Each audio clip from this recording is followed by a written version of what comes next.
tránsito Isla Mocha, este es el Papa Golwiki, estamos próximos a alcanzar base izquierda, pista 18. No tengo tránsito a la vista. Cuadra cabezal norte, 1200 pies. A la vista del tránsito. 27 de noviembre del año 2008. Ese día ingresaba a La Mocha, isla del Pacífico Sur, con el objetivo de realizar un estudio de propiedad y tenencia de la tierra para expropiación. Se proyectaba el mejoramiento del camino existente que rodeaba la isla. El estudio consideraba la realización de entrevistas, recolección y análisis de documentación y toma de fotografía de deslindes y construcciones cercanas al camino. Hernán Neira, nieto de colonos del lado norte, me facilitaría la logística y el hospedaje. Su experiencia de vida, junto a la de Luis Ortiz, coleccionista del lado sur, serviría de inspiración para iniciar este registro, que hoy, después de 10 años, vengo a concluir. 2008. Territorio imaginado. Nosotros teníamos claro en esa época que habían dos ocupaciones, la indígena y la, llamémosla así, europea. ¿Ya? Entonces nuestra primer objetivo era como comparar un poco estas dos ocupaciones y las estrategias adaptativas que las poblaciones habían desarrollado en una y en otra. Los indígenas dividían la isla y tenían dos parcialidades, una en el norte y otra en el sur, cada una con sus propios caciques. ¿Ya? Y resulta que hoy día la isla moderna, digamos, también. Tú no puedes decir eso, es un determinismo geográfico. En definitiva es la montaña la que divide la isla en dos. Nosotros llevamos 15 años en esto. La verdad que fue súper duro la construcción del lodge en sí. Nos tomó mucho tiempo por el traslado de materiales, ¿cierto? Está recargado de artículos de naufragio, más de 150 naufragios esparcidos por toda la isla. Yo te contaba que la isla estaba montada como en un peñón que va subiendo 1 centímetro todos los años y por cada evento sísmico la isla crece 70, 80 centímetros. Hay muchas praderas que antiguamente eran mar, fueron afectadas cosas como el terremoto y posterior maremoto por el borde de costa que cambió un poco el panorama de algunas playas. Existían muchos caminos indígenas en el borde de las cotas del cerro, para que se dedicaban también a la recolección, y eso se nota al ingresar a la reserva o circunvalar la isla. A Chile lo veo como lo que es, como un país, pero su nación vive un poco como en isla. Diferenciaría lo que es la parte más austral del país, y que incluso la dividiría en dos partes, la parte donde vive gente y la parte donde no puede vivir gente, digamos. En Patagonia Meridional y Tierra del Fuego las fechas más antiguas son de poblamiento humano, son de alrededor de 11.000 años o 12.000 años antes del presente. Y se caracteriza esas primeras ocupaciones por grupos humanos que cazaban, eran cazadores, recolectores, y su economía estaba fundada en la caza de mamíferos terrestres, principalmente guanacos.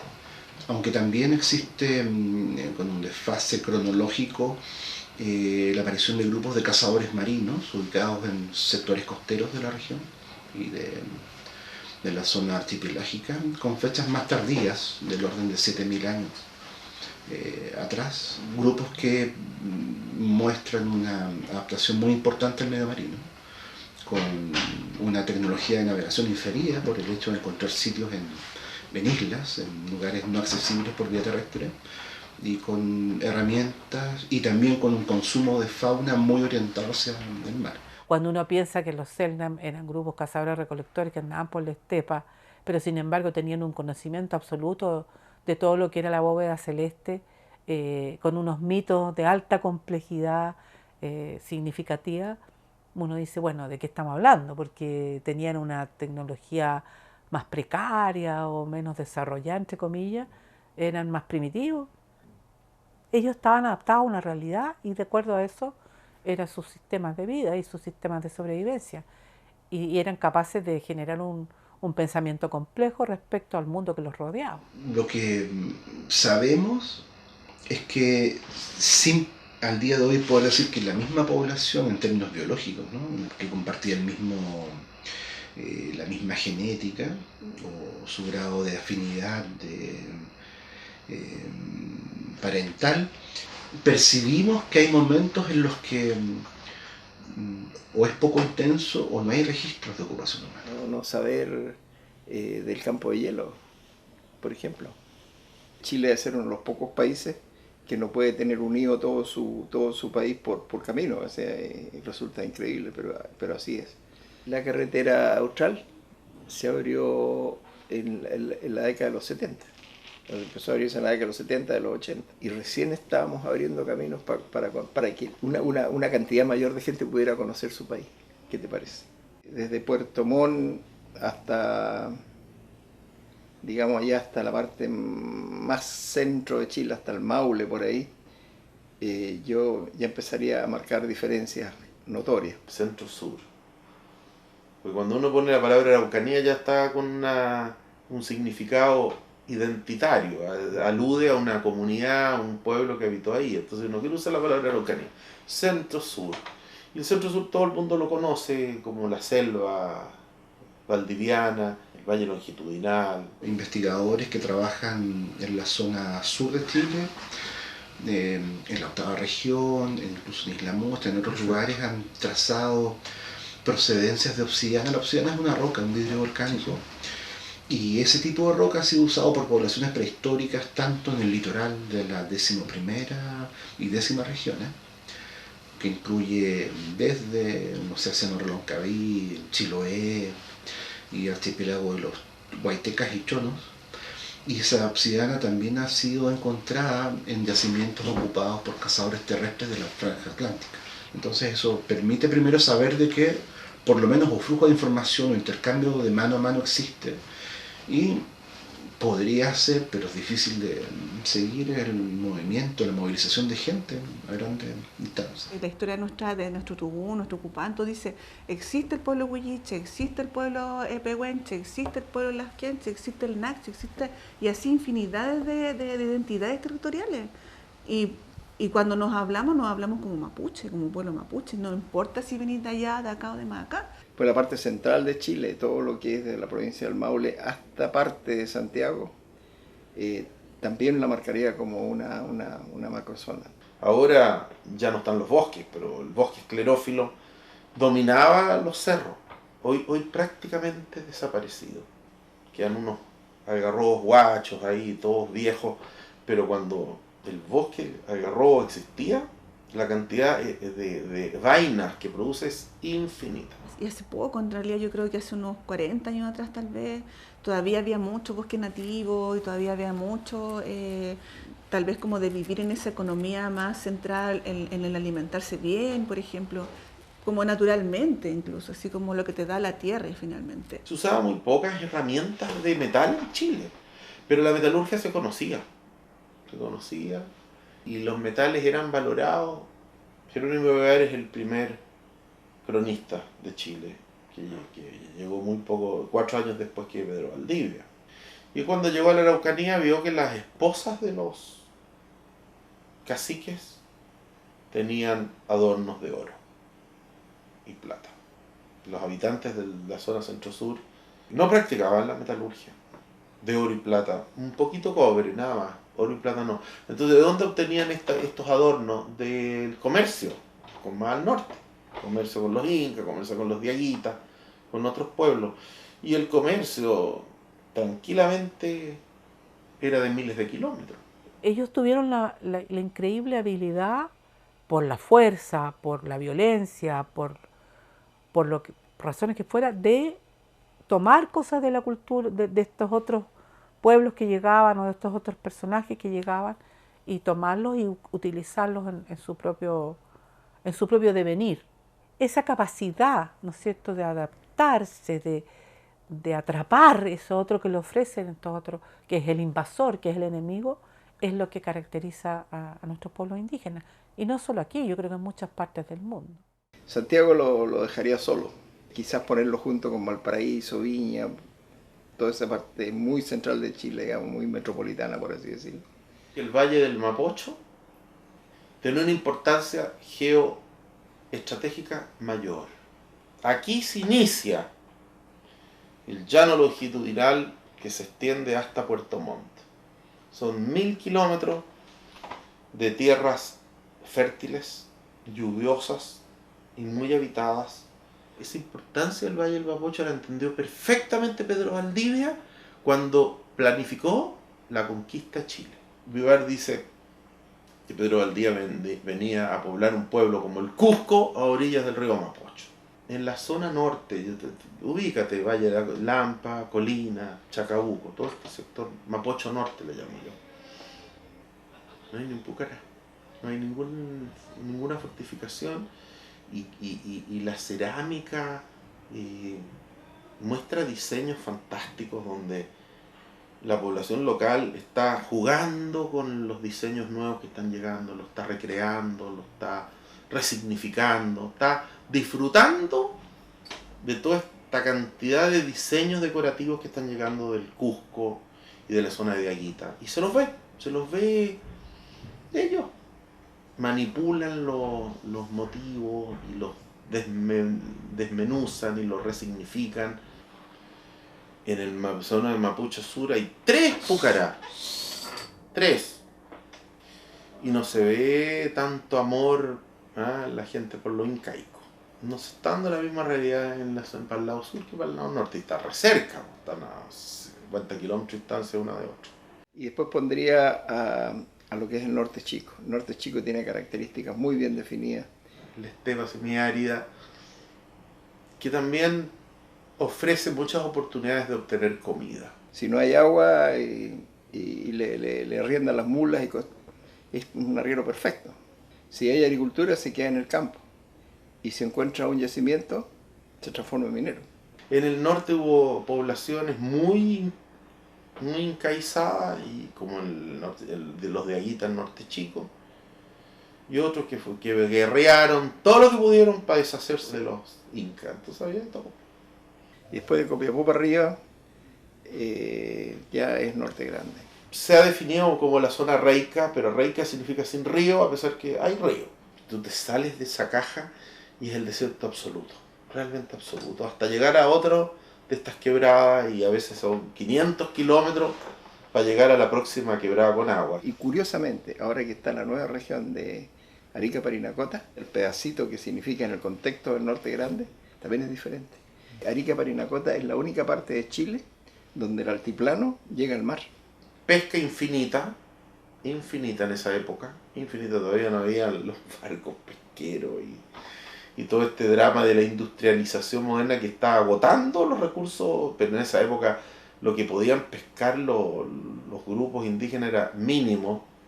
La cultura chinchorro, que tiene 6.000 años, 7.000 años, le sobraba comida en la costa, y entonces yo creo que permanecían largas temporadas de a veces un par de años en un mismo lugar. Pese a eso, siempre andaba mandando a alguien al interior a buscar, porque también no puedes vivir solo de mariscos y pescado, necesitas otras cosas. Verduras no hay. No hay. Tú puedes salar pescado y salar marisco, hacer cuelgas, de cholgas, cuelgas, y esas ya deshidratadas y secas te duran muchísimo tiempo sin descomponerse. Entonces esas las mandáis al interior para obtener recursos que te faltan. Las manifestaciones de una cultura, de un pueblo, tanto sociales, políticas, simbólicas, estéticas, hay que verlas en relación a su contexto, a su paisaje, a su realidad, a sus recursos. Y yo creo que en este tipo de grupos, así como en el mundo mapuche también, las respuestas eran totalmente eficientes, pues les permitían llevar una vida totalmente cotidiana y con todas las complejidades que tiene la existencia, ¿no es cierto? Con toda la complejidad que tiene el existir, dándose respuesta no solo a las necesidades del alimento, la vestimenta, sino que también a las necesidades del espíritu, ¿eh? contestarse cosas de las preguntas existenciales que siempre ha tenido el hombre. ¿Quiénes somos? ¿Dónde vamos? ¿Para qué estamos? Y eso uno ve la cosmovisión, los mitos, las creencias, las tradiciones y se da cuenta que ahí hay profundos contenidos que dan respuesta a eso. En los Andes se puede estar asentado parcialmente, pero es necesario estarse moviendo permanentemente. Por ejemplo, ya vives en el piso de arriba, que es el piso alto, 4.000 metros de altura, donde estás lleno de guanacos y llamas. Entonces te sobra quizás lana y carne, pero te falta todo lo demás. Y de hecho, si estás viviendo arriba, tienes que no solo bajar acá a los valles a obtener un poco de productos agrícolas, sino también tienes que ir al otro lado de la montaña, porque aquí estás en la montaña, tienes que bajar al lado oriental y proveerte los recursos del Amazonas. Y tú puedes obtenerlo vía intercambio o comercio, o tú puedes irlo a buscar directamente. Está la población, la comunidad asentada, pero en el mismo momento hay miembros de tu familia que están o en la costa buscando lo que se necesita, o otros miembros que subieron o pasaron al lado oriental, porque no quiero hablar de Argentina o Bolivia porque en esa época no existían, al lado oriental buscando los productos. La autoridad necesita tener algo distintivo que nadie más tenga, entonces andaba a buscar a 800 kilómetros de distancia en el Amazonas, quién sabe qué cosa, para tenerlo él. La autoridad, el jefe ahí quería lucirse y distinguirse de los demás. Esas son necesidades humanas básicas, no solo comer. Me imagino que eso es lo que ha afectado mucho a cómo ver la tierra, cómo ver el mundo, cómo ver el medio ambiente, cómo ver la geografía, cómo ver la naturaleza. O sea, como que este modelo capitalista hace que el ser humano finalmente deprede mucho su hábitat sin entender que está siendo dañino a sí mismo también. O sea, en este momento yo te diría que no se está siguiendo para nada una lógica indígena. Nosotros tenemos abandonado el territorio de las tierras medias y altas. Las tenemos abandonadas y hay un tremendo desarrollo de la zona baja, de las tierras bajas. Eso es al revés, esa lógica actual es muy distinta y es opuesta a la lógica que imperaba en épocas pre-españolas, prehispánicas. Antes se ocupaban las tierras medias y altas, conectadas con el oriente, siempre la conexión con el oriente, con el lado transandino. La montaña era de los dos lados, ahora la montaña es la mitad. La mitad mía, la mitad tuya. Todas esas realidades están alteradas actualmente. Por ejemplo, en el caso de los cazadores marinos que habitaron en esta región, que incluye para época histórica los cahuéscar, que bueno, fueron conocidos con muchos nombres, Alacalufe,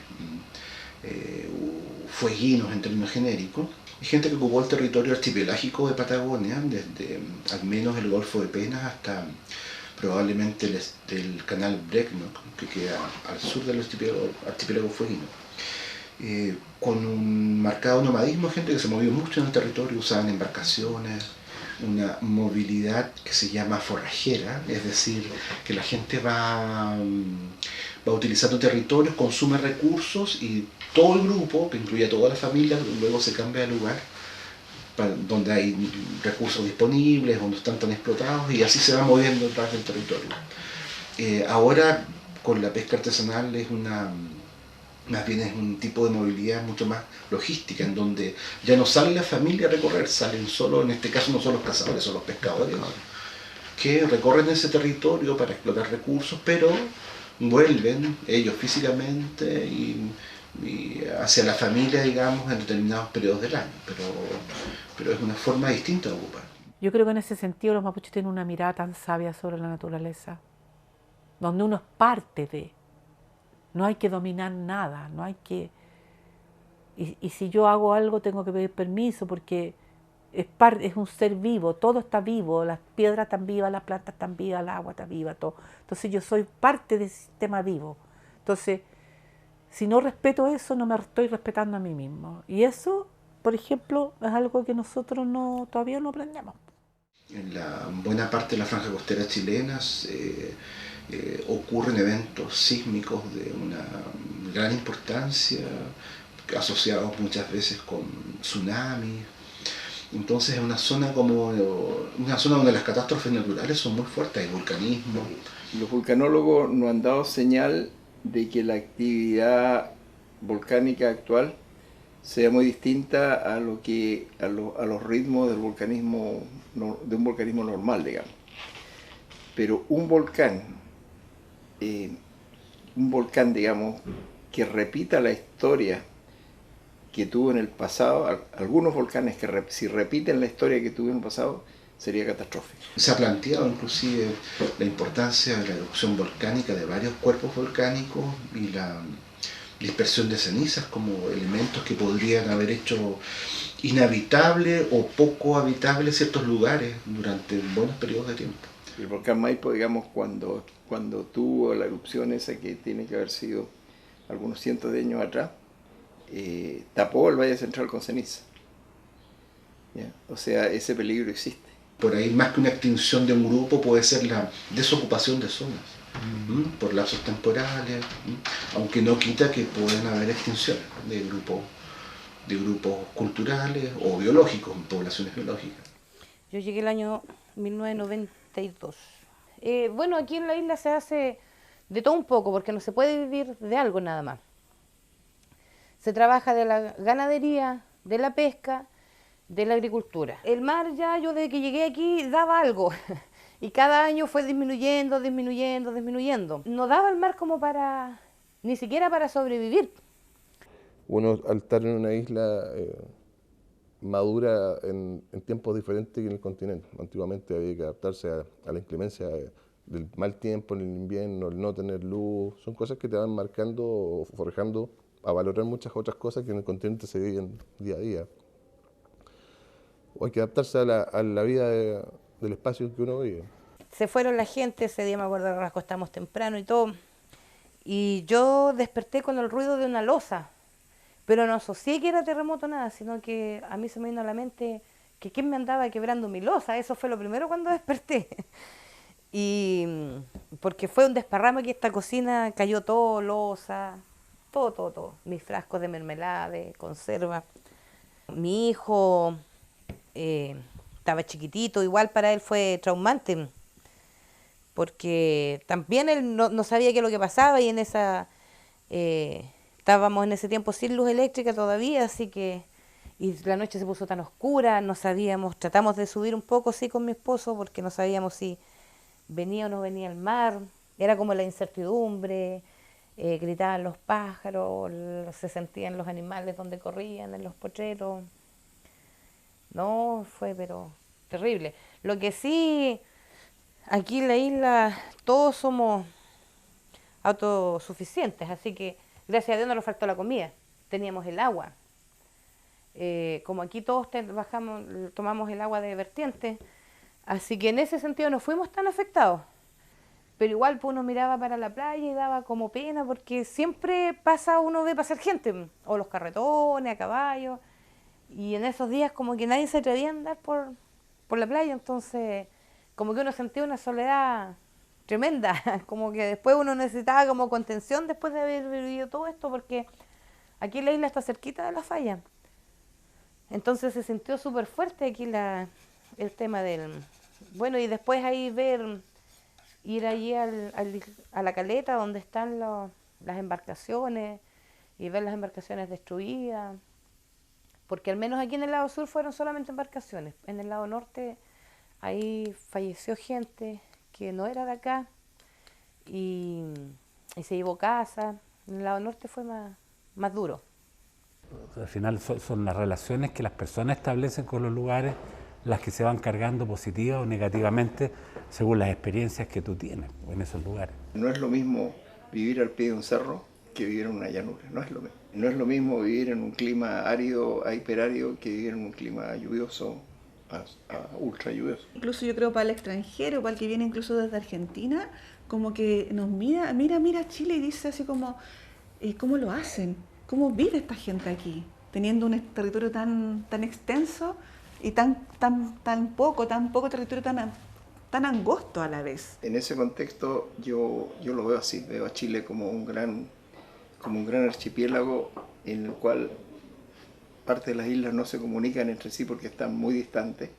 Lo que tenemos que saber aceptar es que somos una sociedad pluriétnica, con distintas culturas, distintos conceptos, tradiciones, y seguir tratando de que todas estas manifestaciones de racismo, de exclusión que existen hoy día en el mundo, en nuestra sociedad chilena, sean totalmente erradicadas. Y ojo que esta cordillera de los Andes sigue por debajo del mar de Drake hasta la Antártica. Asoma después por allá por el archipiélago de la Shetland del Sur. El Shetland del Sur es los Andes, que vuelve a aparecer allá al fondo, después de pasar por debajo actualmente está hundido.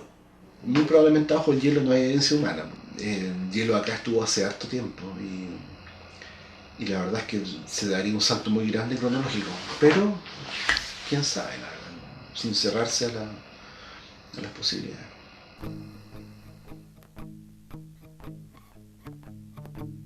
La historia oficial de este país es una historia escrita por la clase dominante.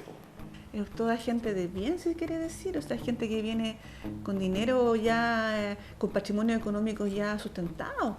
Nosotros teóricamente tenemos el 30% de todas las reservas de cobre conocidas. En el mundo la tenemos aquí en el norte de Chile. Hemos pasado tiempos tan difíciles en este país, sobre todo en la época de la dictadura. Ya no estaríamos en el Holoceno, como dice, sino que estaríamos en otra época geológica.